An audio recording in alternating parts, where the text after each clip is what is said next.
السلام علیکم ورحمۃ اللہ وبرکاتہ اینڈ ویلکم ٹو دا شو. آج کے اس ایپیسوڈ میں ایکڈیمک ڈسکورس کے اندر ہم انشاءاللہ بات کریں گے ریزن ورسز ریولیشن، یعنی نقل اور عقل یا وحی اور عقل. ریزن ہماری عقل اور ہمارا وحی ہماری ریولیشن، ان کے درمیان اگر کوئی نہ کوئی تعارض ہے یا کبھی ہمیں فیل ہو کہ دونوں کانٹرڈکٹ کر رہے ہیں، کانفلکٹ کر رہے ہیں کسی پوائنٹ پہ، تو how are we supposed to deal with them, اور کیا کیا ریزنز ہو سکتے ہیں، یا پھر واقعی کیا تعارض ہو بھی سکتا ہے کہ نہیں ہو سکتا، کانفلکٹ آ بھی سکتا ہے کہ نہیں آ سکتا. اس حوالے سے آج ہم انشاءاللہ اس شو میں ڈسکشن کریں گے. میرے ساتھ میرے پیارے بھائی دونوں شیخ سیف اللہ، اور جو کہ ماشاءاللہ عقیدے کے ان کی ایکسپرٹیز ہیں اس پہ الحمدللہ، اور اسی طریقے سے میرے ساتھ عبداللہ بھائی ہیں جو کہ ماشاءاللہ ایک ریسرچر اور ایک اسٹوڈنٹ آف نالج ہیں. تو اس حوالے سے آج ہم انشاءاللہ گفتگو کریں گے. اس ٹاپک کو کوشش کریں گے ہم آسان الفاظ میں آپ تک جو ہے وہ پریزنٹ کر سکیں. تو میں سٹارٹ کرتا ہوں بسم اللہ سیف اللہ بھائی سے انشاءاللہ. سیف اللہ بھائی، وحی یعنی ریولیشن یعنی وحی اور نقل، ان دونوں کے درمیان ظاہر ہم بات کریں گے.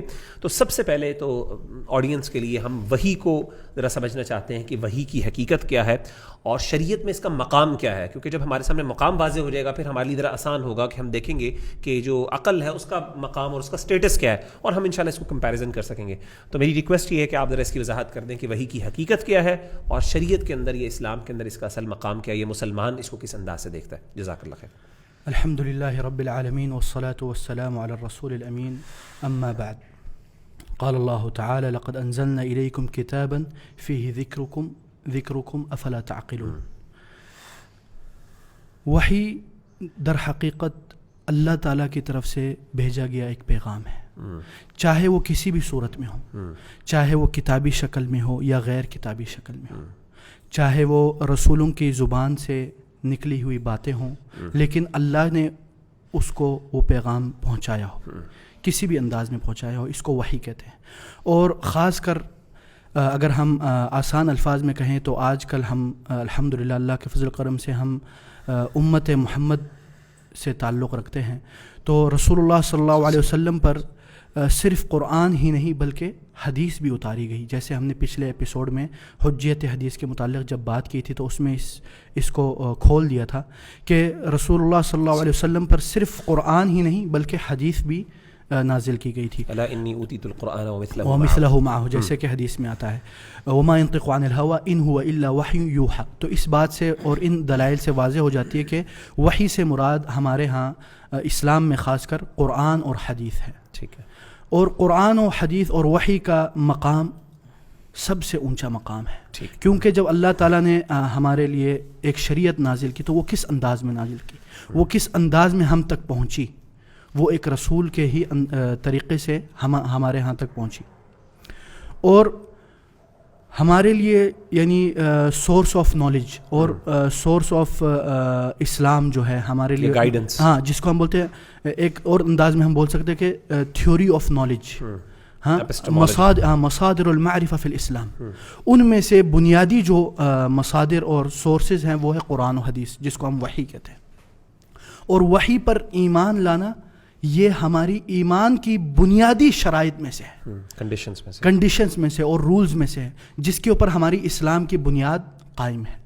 تو اس لیے وحی کی بنیادی بات تو یہ ہو گئی. اور دوسری بات جو عقل کے متعلق ہے، عقل کا بھی اپنا بڑا مقام ہے، اس میں کوئی شک نہیں. لیکن عقل کیا ہے؟ عقل ایک مخلوق ہے.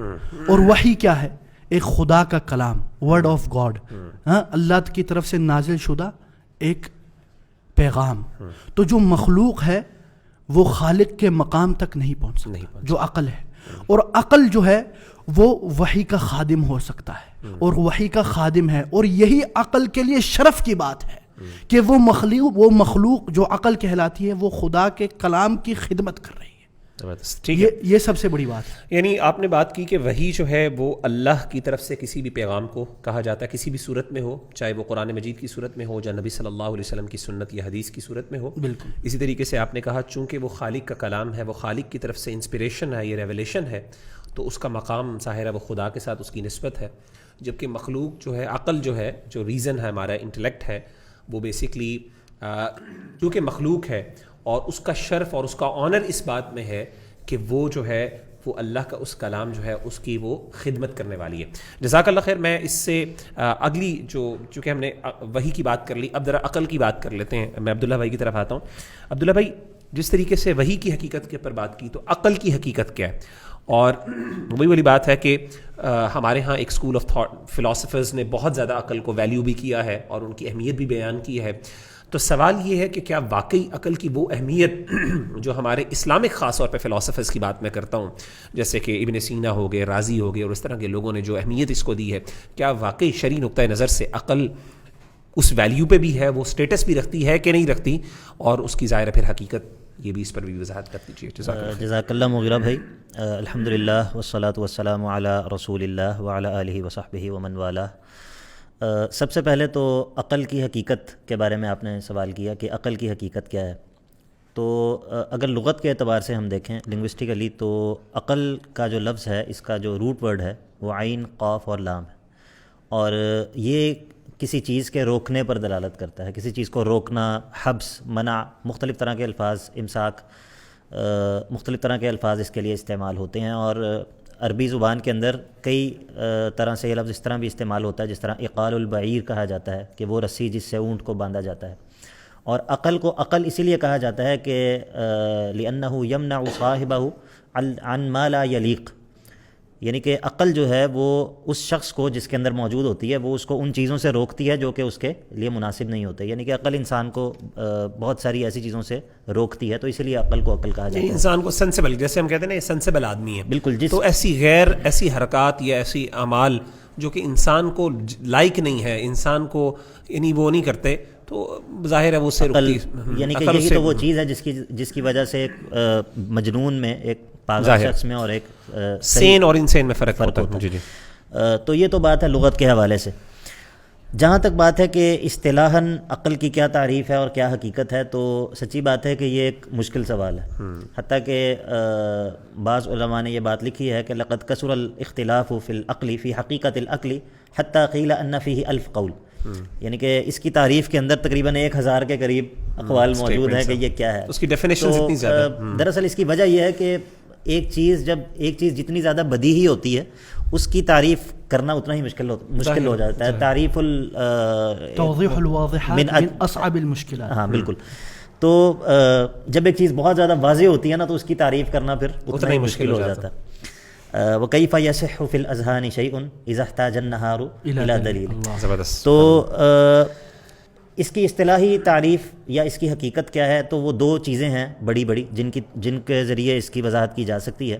اور مفتاح دار السعادہ میں امام ابن قیم رحمہ اللہ نے یہ بات لکھی ہے کہ عقل سے مراد دو چیزیں ہیں. ایک تو وہ صلاحیت ہے انسان کے اندر جو اللہ رب العزت نے رکھی ہے, جس صلاحیت کے ذریعے ایک عاقل اور ایک غیر عاقل شخص میں فرق ہوتا ہے. پہلی چیز تو یہ ہے. اور دوسری چیز, اس صلاحیت کے ذریعے انسان جو علوم حاصل کرتا ہے, اس صلاحیت کو استعمال کر کے انسان جن معارف کو سیکھتا ہے, جن نتائج تک پہنچتا ہے, اس میں تمام علوم آ جاتے ہیں جو انسانی عقل کا ایک نتیجہ ہیں. یہ سب کے سب بھی عقل کے مدلول میں شامل ہیں. عقل کے اندر یہ تمام چیزیں بھی شامل ہیں. تو یہ وہ دو چیزیں ہیں جو جب ہم عقل کا لفظ استعمال کرتے ہیں تو اس سے مراد یہ چیزیں ہوتی ہیں. ابن تیمیہ رحمہ اللہ نے انہی دو چیزوں کو ذرا اجمال سے تفصیل کی طرف منتقل کیا ہے, اور انہوں نے 4 چیزوں میں اس کو تقسیم کیا ہے. لیکن بہرحال اس کو ہم چھوڑتے ہیں. دوسرا سوال جو آپ نے کیا وہ عقل کی اہمیت کے حوالے سے تھا. آپ کے سوال کے 2 حصے ہیں. پہلا سوال تو آپ کا یہ تھا کہ عقل کی اہمیت کیا ہے, اور دوسرا سوال جو تھا وہ تھا کہ فلاسفہ نے جو عقل کو اہمیت دی ہے, کیا واقعی شرعی نقطۂ نظر میں عقل کی وہ اہمیت اور عقل کا وہ مقام ہے.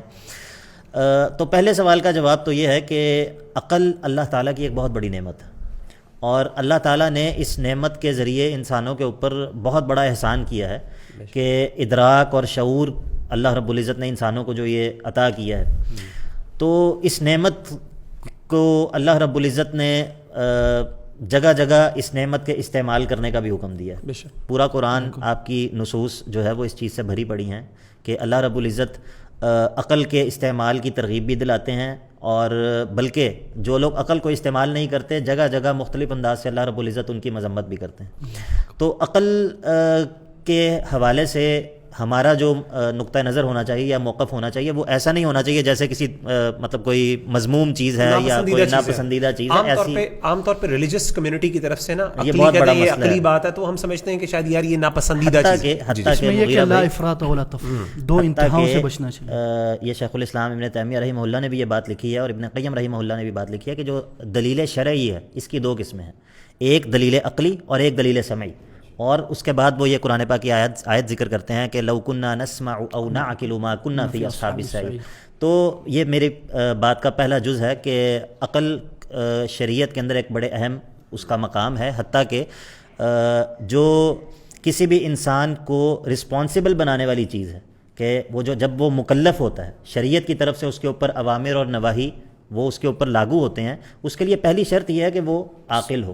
اگر عقل نہ ہو اس کے اندر تو اللہ تعالیٰ کی طرف سے وہ رسپانسبل نہیں ہے. بڑی معروف حدیث ہے, رفع القلم عن ثلاث, عن النائم حتى يستيقظ وعن الصبي حتى يحتلم وعن المجنون حتى يعقل.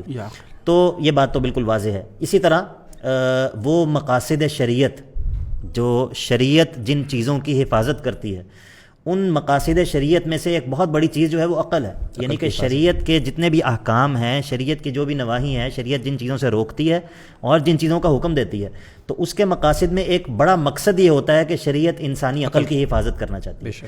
تو عقل جو ہے میرا خیال ہے کہ کوئی عاقل شخص عقل کی اہمیت کا انکار نہیں کر سکتا. جہاں تک آپ نے فلاسفہ کی بات کی کہ فلاسفہ اس کو اہمیت دیتے ہیں اور شاید حد سے تجاوز کرتے ہیں, تو جو بات سیف اللہ بھائی نے کی اگر وہ بات ذہن میں رہے کہ عقل کی حیثیت خادم کی ہے اور عقل اللہ تعالیٰ کی مخلوق ہے. بہرحال جو کلام اللہ ہے, جو وحی ہے, وہ اللہ تعالیٰ کا کلام ہے.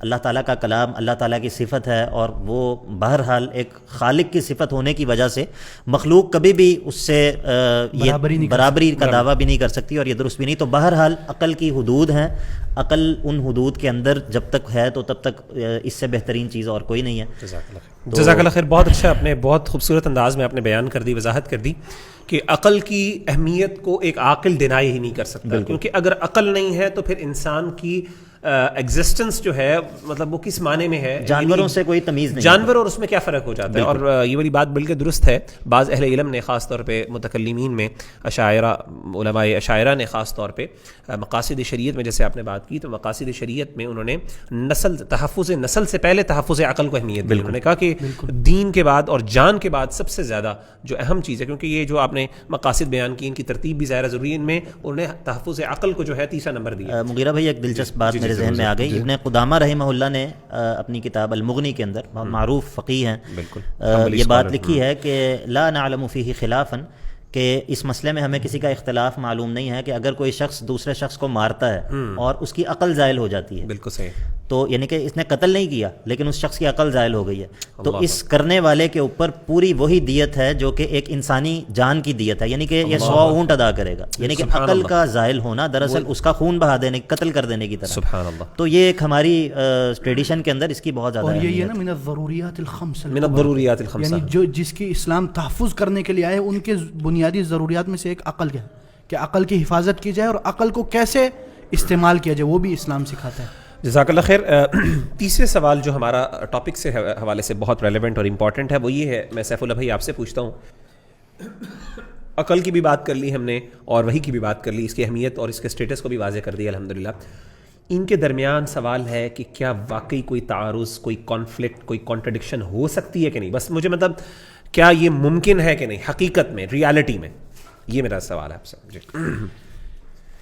دیکھیں شیخ الاسلام ابن تیمیہ نے اپنی مختلف کتابوں میں اور خاص کر درء تعارض العقل والنقل میں یہ بات ذکر کی ہے کہ اس کا مضمون الکلام یہ ہے کہ الشریعۃ تأتی بما تحار فیہ العقول ولا تأتی بما یحال فیہ العقل. یعنی شریعت کبھی کبھی حیرت کر دینے والی چیز تو لا سکتی ہے لیکن کبھی بھی ایسی چیز نہیں لا سکتی جو امپاسبل ہو, جو مستحیل ہو, جو عقل کے لیے ایک امپاسبل ہو. کبھی ایسا ہو سکتا ہے کہ انسان کچھ سوچتا ہے کہ یہ امپاسبل ہے لیکن حقیقت میں یہ آپ کے محدود فکر کی وجہ سے آپ کو یہ لگتا ہے کہ یہ امپاسبل ہے. اگر آپ خود کسی اور شخص سے پوچھیں گے تو وہ تو بولے گا اٹس ناٹ امپاسبل, یہ ہو سکتا ہے. خدا کے لیے کوئی بھی چیز امپاسبل نہیں ہے. لیکن اللہ تعالیٰ نے بھی اپنے افعال اور ان چیزوں کو یعنی انسان کے جو عقل ہے اس کے اوپر اتنا بوجھ نہیں ڈالا کہ وہ چیزوں کو نہ سمجھ سکے. یہ صحیح بات ہے کہ بعض چیزیں آپ کو ہو سکتا ہے آپ کو اسپیسیفکلی پرسنلی آپ کو سمجھنا ہے, لیکن اگر آپ کسی اور عالم کے پاس جائیں ان سے سوال کریں تو وہ آپ کو اس کو ایک لاجیکل آنسر دے سکتے ہیں. تو یہ پہلی بات ہوگی. دوسری بات یہ ہے کہ دیکھیں ایک اور بات ہے کہ شیخنا فضیلت الشیخ عبدالعزیز الطریفی فرماتے ہیں اپنی ان کی ایک بہترین کتاب ہے عقل پہ, اس میں کیا فرماتے ہیں, میں آپ کو کوٹ دے دیتا ہوں. بولتے ہیں النفس تتمنى والعقل يقيدها والوحي ينير طريق العقل هكذا تسير قافلة الحق وأي اختلال أو تبادل مراكز بين هذه الثلاث انحراف عن الطريق الصحيح. اس کا کیا مطلب ہے؟ بولتے ہیں کہ نفس جو نفس ہے انسانی ہے وہ خواہش کرتا ہے چاہے وہ جائز ہو یا ناجائز ہو. پھر کیا ہوتا ہے؟ عقل ان خواہشات کو پابند رکھتا ہے, ان کو گرفت کرتا ہے, ان کے اوپر ایک فریم, جیسے وہ عقل کا میننگ بیان کیا. بالکل. تو اور وحی کیا کرتا ہے؟ وحی اس عقل کو راستہ دکھلاتا ہے, روشن ہدایت دیتا ہے, اور حق کا قافلہ یوں ہی روا رہتا ہے. ٹھیک ہے نا. اس تینوں میں سے کوئی بھی خلل پڑ جائے, کسی کو آپ تھوڑا زیادہ مقام دے دے یا کسی کو تھوڑا کم دے دے تو کیا ہو جائے گا؟ تو آپ راستے سے بھٹک جائیں گے. یعنی آپ نے ایک جو ہے نا عدل کرنا ہے, ہر چیز کو اپنی جگہ پہ رکھنا ہے, اور عقل ایک انسان کو مضمون چیزوں سے روکتی ہے, لیکن اس عقل کی جو رہنمائی ہے وہ شریعت کرتی ہے, وہ وہی کرتی ہے, اور ان کو وہ مقامات جو آپ دیں گے. جیسے میں نے پہلے بھی بتایا آپ کو, عقل کیا ہے؟ مخلوق ہے, اور مخلوق کس کے انڈر ہوگا؟ خالق کے انڈر. بس. تو اب مخلوق خالق سے باہر نہیں نکل سکتا. اگر آپ مخلوق کو خالق کا درجہ دیں گے تو کیا ہوگا؟ تو یہ تو ہم یہ تک کہہ سکتے ہیں گمراہی کی طرف. یعنی آپ کی جو انڈرسٹینڈنگ, جو بات آپ نے کی, آپ نے یہ کہا کہ میرا سوال یہ تھا کہ کیا وحی اور عقل کے مابین حقیقی تعارض ہو سکتا ہے کہ نہیں. آپ نے کہا نہیں ہو سکتا. اگر لگ رہا ہے تو وہ کسی ایک بندے کی ہو سکتا ہے کم فہمی ہو, اس کو لگ رہا ہو کہ جیسے کہ یہ جو ہے نا تعارض ہے, کانفلکٹ ہے اس میں, لیکن حقیقت میں وہ چیز نہیں ہو سکتی. بالکل. دیکھیں نا, کیوں نہیں ہو سکتی؟ سوال کیا, ہاں میں بتاتا ہوں. دیکھیں نا, مثلاً اب عقل کہاں سے آئی ہے؟ اللہ کی طرف سے. اور وحی کہاں سے آئی؟ وہ بھی اللہ کی طرف سے.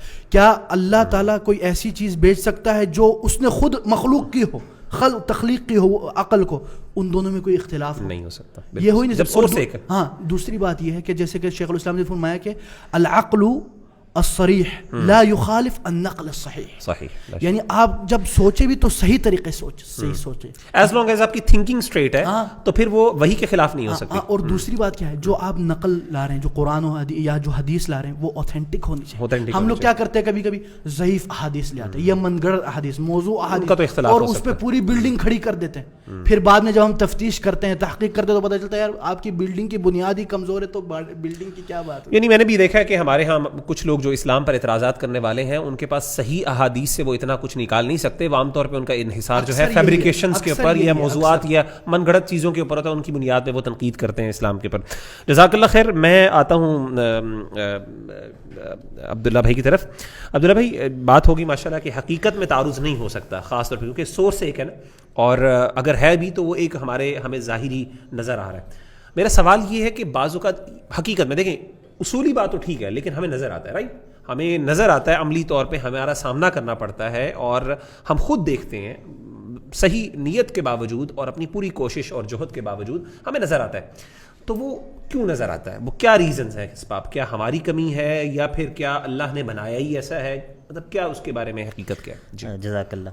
مغیرہ بھائی, اس سوال کا کافی سارا جواب تو سیف اللہ بھائی نے اپنے جواب کے اندر دے دیا ہے, لیکن ظاہری تعارض کی بڑی وجوہات کیا ہیں جو ہمیں نظر آتا ہے؟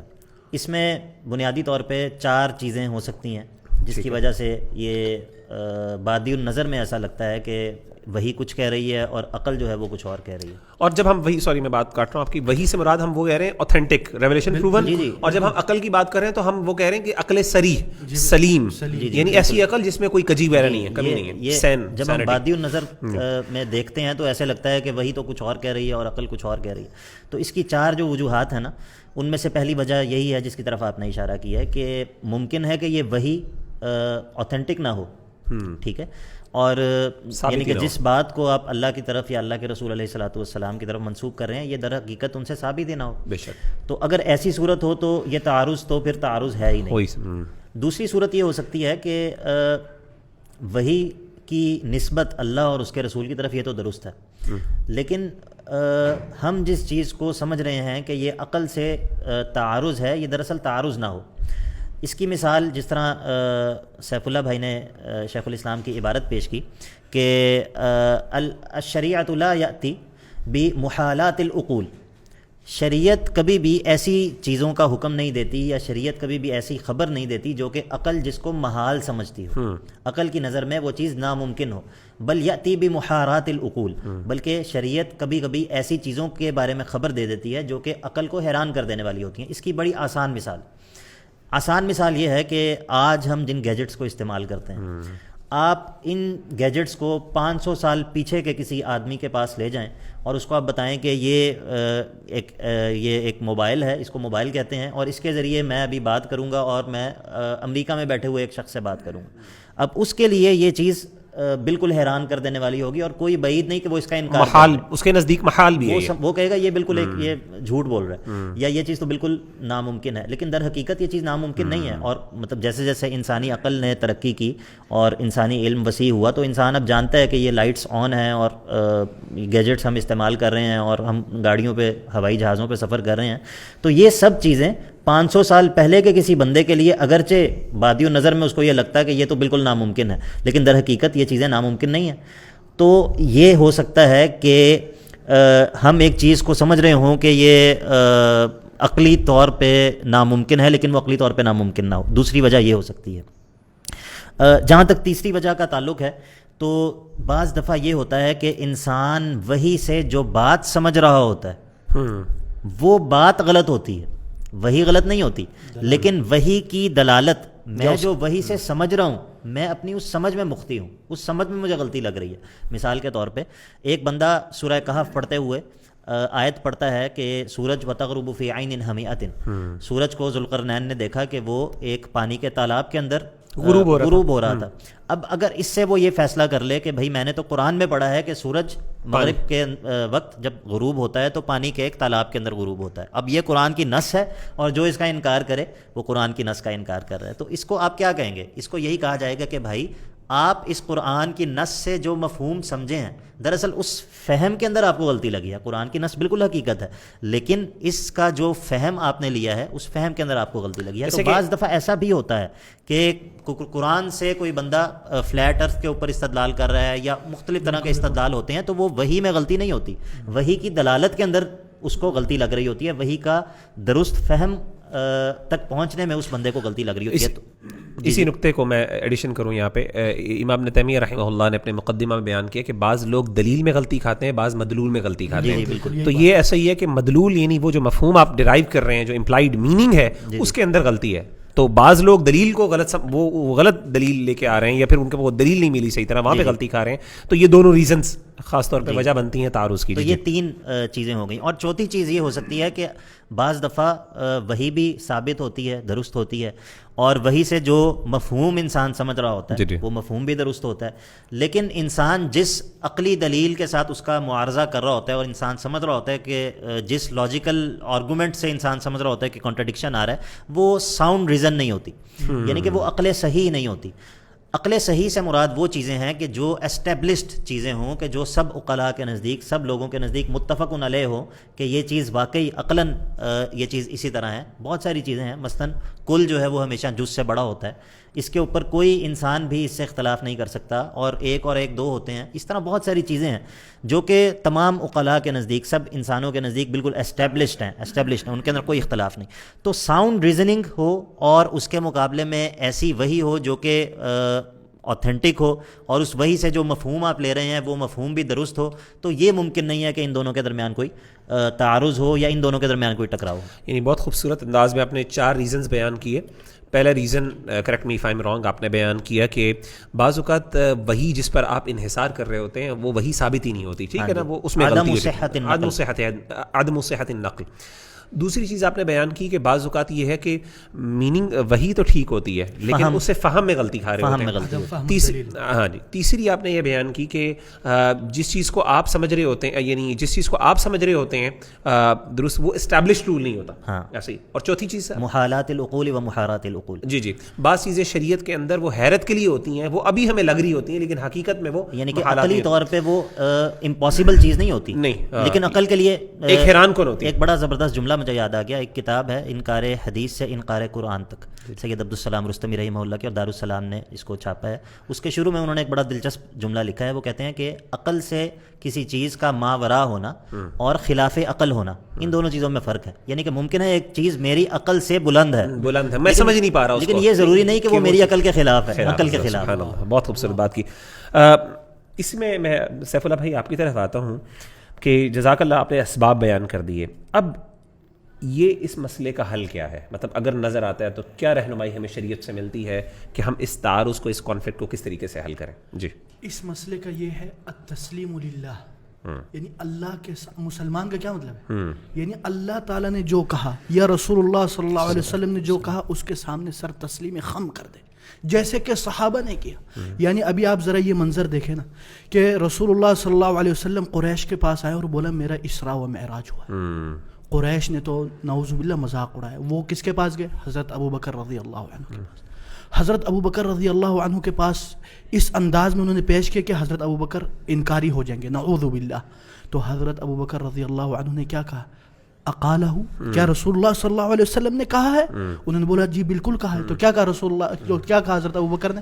بولا تو میں اس پہ یقین رکھتا ہوں اگر تو نبی نے کہا. ہاں, اگر نبی نے کہا. جب ہم یہ یقین رکھتے ہیں کہ وہ اللہ کا پیغام لا رہا ہے ساتویں آسمان کے اوپر سے, تو یہ کیا چیز ہے؟ یہ تو کچھ بھی نہیں ہے. جب آپ کا ایمان پختہ ہوگا اللہ پر اور رسول پر, تو باقی یہ ساری چیزیں تو ختم ہو جائیں گی. جب آپ کا یقین ہوگا کہ خدا وحدہ لا شریک ہر چیز پر قادر ہے, ہر چیز پر, یعنی کوئی بھی چیز ان کے نزدیک یعنی مستحیل نہیں ہے, چاہے آپ کی ناقص عقل مانے یا نہ مانے. اور جب عقل نقل پر یا وحی پر حاوی ہونے کی کوشش کرتا ہے تو کیا ہوتا ہے؟ عقل خود برباد ہو جاتا ہے. مغیرہ بھائی, مجھے ایسے لگ رہا ہے جیسے یہ جو ہم نے شیخ الاسلام کی طرف یہ منسوب ہے کہ وہ انہوں نے یہ اسباب بیان کیے عقل اور نقل میں تعارض کے, یہ معنی, یہ سوچ صحابہ کے ہاں بھی موجود تھی, اور یہ ہمیں حضرت ابو بکر نے جو رسپانس دیا اس سے یہ پتہ چلتا ہے. یعنی کہ سب سے پہلے انہوں نے پوچھا کہ آپ واقعی محمد صلی اللہ علیہ وسلم نے یہ بات کہی ہے, یعنی کہ التثبت فی النقل, کیا واقعی جو میرے پاس وہی آئی ہے میرے سامنے اور مجھے لگ رہا ہے کہ یہ خلاف عقل ہے, پہلے میں اس بات کی تحقیق کروں کیا واقعی یہ اوتھینٹک ہے,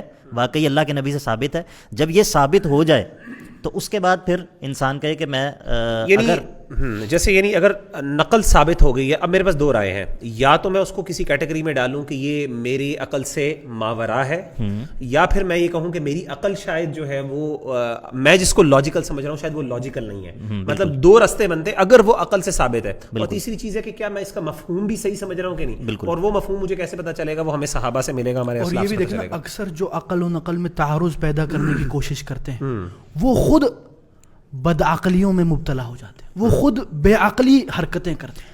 اگر آپ دیکھیں نا وہ خود یعنی ان لاجیکل چیزیں پیش کرتے ہیں, ٹھیک ہے نا. تو دیکھیں نا اگر آپ عقل کو بالکل آزاد چھوڑ دیں گے تو کیا کرے گا وہ؟ ہر 3 مہینے بعد اپنا رنگ بدل کرے گا, اور ہر 6 مہینے بعد اپنی وہ بلڈنگ جو کھڑی کی اس کو برباد کر کے دوبارہ بنا. یہ تو ہر انسان کے ساتھ ہوتا ہے کہ ہم نے جو فیصلے کیے ہوتے ہیں ہم کچھ عرصے بعد خود ہی بالکل اس کے اوپر افسوس کر رہے تھے. تو عقل کی اپنی جگہ ہے, اس میں کوئی شک نہیں. ہم مانتے ہیں عقل کی بڑی اہمیت, ہم یہ نہیں کہتے کہ عقل کچھ بھی نہیں ہے, اور یہ بھی نہیں کہتے کہ عقل سب کچھ ہے. یہ یعنی کہ عقل کی حدود کا اقرار کرنا چاہیے. امام شاطبی رحمہ اللہ نے جو بڑا زبردست ان کا جملہ ہے, وہ کہتے ہیں کہ ان اللہ جعل للعقول فی ادراکہا حدا, اللہ تعالیٰ نے عقول کے لیے, عقلوں کے لیے ان کے ادراک میں, یعنی کہ عقل جس چیز کو سمجھ سکتی ہے, ایک حد مقرر کی ہے. تنتہی الیہ لا تتعداہ, اس حد تک عقل جب پہنچتی ہے تو پھر اس کا اینڈ ہو جاتا ہے اور اس سے وہ آگے نہیں بڑھ سکتی. وَلَمْ يَجْعَلْ لَهَا سَبِيلًا إِلَى الْإِدْرَاكِ فِي كُلِّ مَطْلُوبٍ, اللہ تعالیٰ نے عقل کو یہ طاقت نہیں دی کہ وہ ہر مطلوب کو سمجھ سکے, ہر چیز تک پہنچ سکے. کیوں؟